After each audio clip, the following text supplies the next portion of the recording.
Assalamualaikum warahmatullahi wabarakatuh. Sahabat petani yang kami cintai,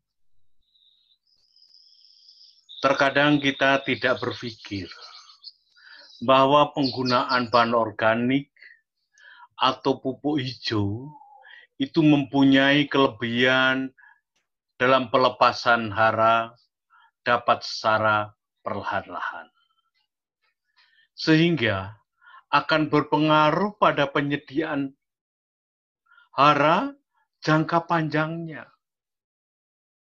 Sehingga pengaruh residu daripada bahan organik ini dapat dirasakan pada musim tanam berikutnya. Ini kelebihan daripada bahan organik. Sahabat petani, lalu pupuk hijau itu apa? Adalah pupuk yang berasal dari dekomposisi sisa tanaman.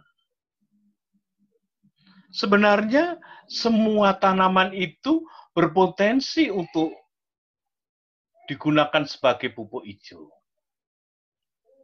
Dalam penggunaan pupuk hijau, yang perlu diperhatikan adalah kandungan N atau CN rasionya. Sehingga cara penggunaannya itu sangat ditentukan oleh kandungan N atau CN rasionya. Bagi bahan-bahan pupuk hijau, dari jenis tanaman yang memiliki CN rasio yang rendah, seperti legum, ini asola, bisa dibenamkan langsung pada lahan saat pengolahan tanah. Ini. Namun untuk tanaman-tanaman yang memiliki CN rasio yang tinggi, biasanya kadar ligninnya juga tinggi, sebaiknya dikomposkan terlebih dahulu. Jika langsung diberikan pada tanah, maka akan terjadi yaitu proses imobilisasi.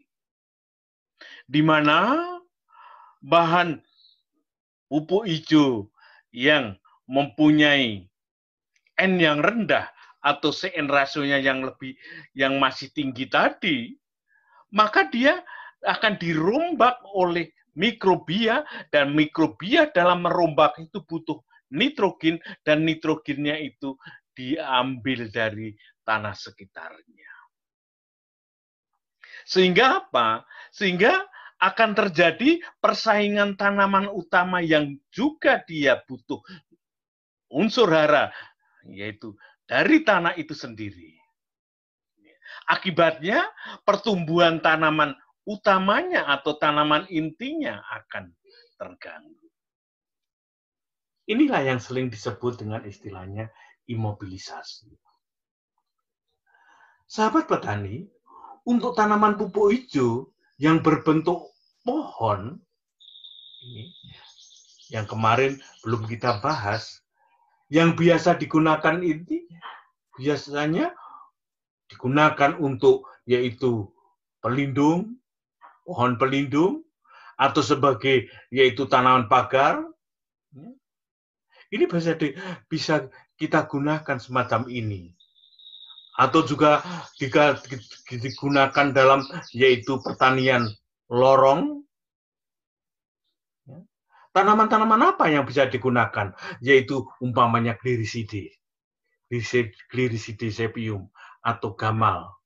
Ini kandungan N-nya tinggi, 3,46% N. Kemudian lamtoro. Kemudian turi putih. Ini kandungan N-nya adalah 2,42% N. Ini semua bisa kita gunakan sebagai sumber pupuk hijau dengan yaitu ditanam sebagai pelindung, tanaman pelindung, atau digunakan sebagai tanaman pagar. Tanaman pagar itu bagaimana toh? Yaitu menanam pupuk hijau ini di sela-sela daripada tanaman inti. Para petani biasanya menanamnya di lorong antar bedengan daripada tanaman utamanya. Nah, sekarang tanaman pagar ini akan lebih efektif memilihnya tanaman yang bagaimana? Presentasi tumbuhnya daunnya lebih besar daripada kayunya, pertumbuhannya cepat, gampang bertunas, dan akarnya dalam sehingga tidak bersaing dengan tanaman intinya. Kemudian berkemampuan tinggi untuk menambah nitrogen atau kandungan hara lainnya. Tidak berpotensi menjadi gulma dan sebagainya. Umpamanya yaitu tanaman turi atau Sesbania grandiflora ini. Tanaman turi ini termasuk tanaman yang semak yang sangat cocok sekali karena dia apa? Tumbuhnya bisa cepat. Sehingga banyak digunakan sebagai tanaman lorong atau tanaman pagar ini. Tanaman ini mudah tumbuh dengan cepat. Sehingga mampu memberikan yaitu mulsa atau bahan organik yang tinggi, di mana kandungan N-nya juga tinggi, yaitu 2,42% N. Ini tanaman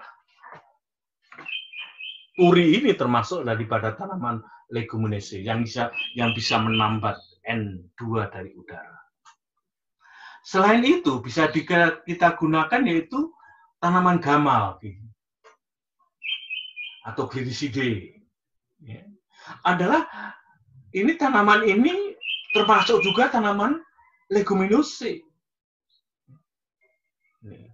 Sehingga sering digunakan sebagai tanaman peneduh.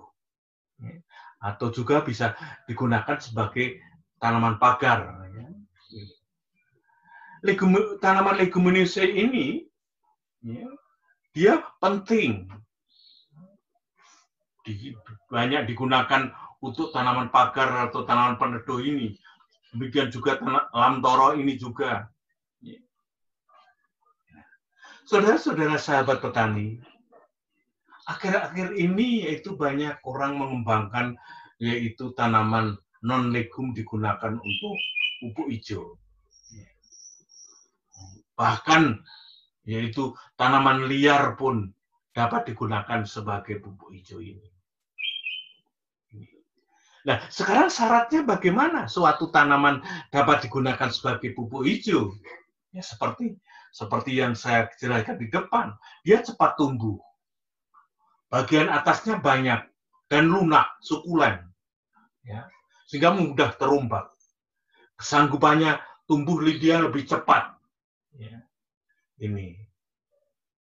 Kemudian dia mudah terdekomposisi, sehingga dia mempunyai N yang tinggi, CN rasionya yang rendah. Sehingga ini akan menghindari terjadinya proses imobilisasi. Sahabat petani yang kami cintai, beberapa tanaman liar yang biasa digunakan, dijadikan sebagai sumber pupuk hijau ini seperti umpamanya kipaitan atau paitan, atau ini sering disebut dengan tanaman titonia, kemudian kirinyu atau chromulaena, kemudian ada juga wedusan, ini juga banyak dikembangkan sebagai yaitu tanaman-tanaman yang bisa digunakan sebagai sumber pupuk hijau. Titonia ini adalah tanaman semak yang biomasanya banyak dan dia kandungan haranya cukup tinggi. Biomasa daun titonia ini mengandung nutrisi yang tinggi, rata-rata ada 3,5% N.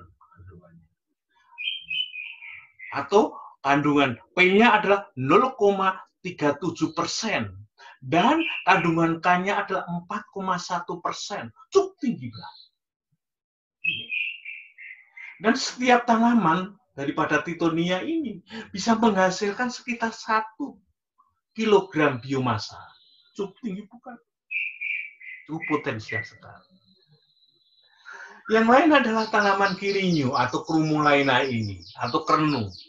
Ini mempunyai potensi yang cukup besar digunakan sebagai tanaman pupuk hijau pada budidaya. Ya. Biomasanya Kirinyo ini mempunyai kandungan hara yang cukup tinggi pula. Nitrogennya adalah 2,65%. Mengandung hara fosfor 0,53% P. Dan 1,9% K. Cukup tinggi. Ini. Maka Kirinyo ini adalah merupakan tanaman liar yang bisa kita gunakan. Karena tumbuhnya cepat. Dia memberikan yaitu biomasa yang cukup besar. Lalu penggunaannya bagaimana? Titonia Kirinyo ini tadi. Yaitu penggunaannya kita pangkas. Kemudian dicincang. Kemudian tepar dan dicampur dengan tanah untuk sebagai pupuk. Sahabat petani, cukup banyak. Yaitu bahan organik, sumber-sumber bahan organik yang bisa kita gunakan, yang ada di sekitar kita semuanya. Saya rasa sekian dulu. Terima kasih. Akhirul kalam. Assalamualaikum warahmatullahi wabarakatuh.